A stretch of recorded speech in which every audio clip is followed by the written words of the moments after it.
Wala tayong makain. Ganito na lang buhay natin. Pa-cellphone.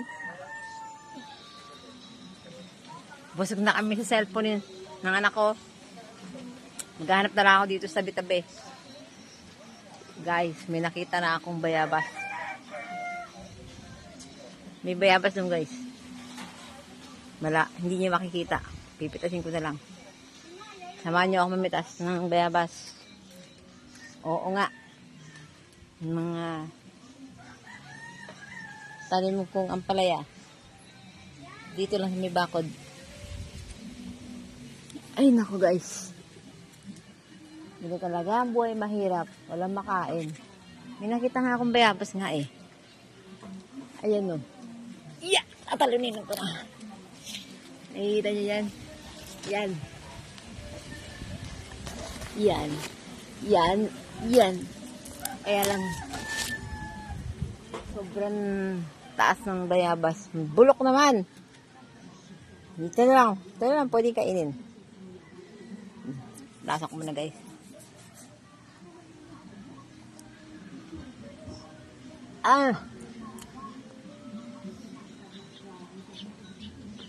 Ayoko na. Fun.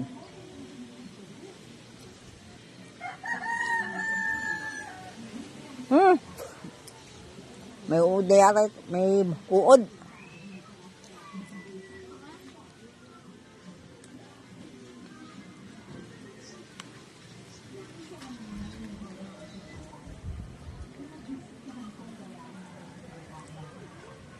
Itong halaman na ito guys. Sabi nila gamot daw ito sa sugat.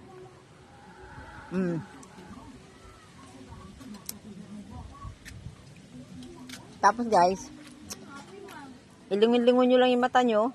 Nakakita kayo na makakain dyan. Ay, may nakita na ako guys.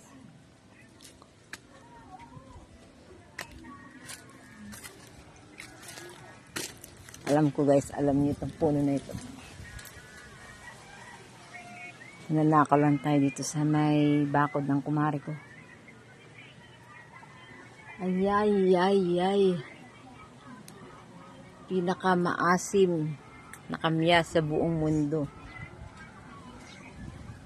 Tinalo pa ang mangga nito. Sampalok.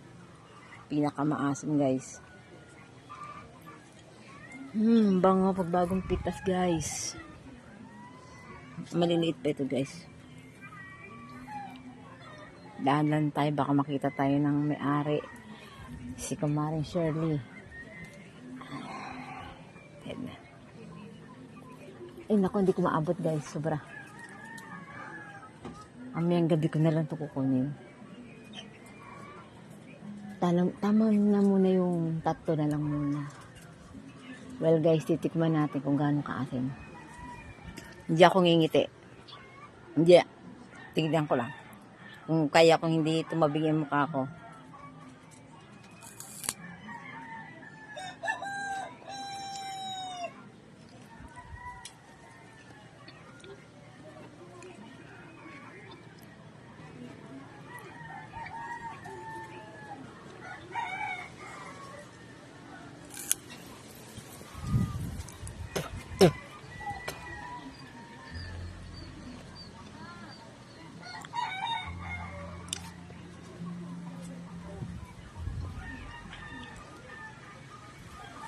Kaya kong paglabanan yung asim guys. Mamayang gabi na ako mangungupit. Baka ako nahuli.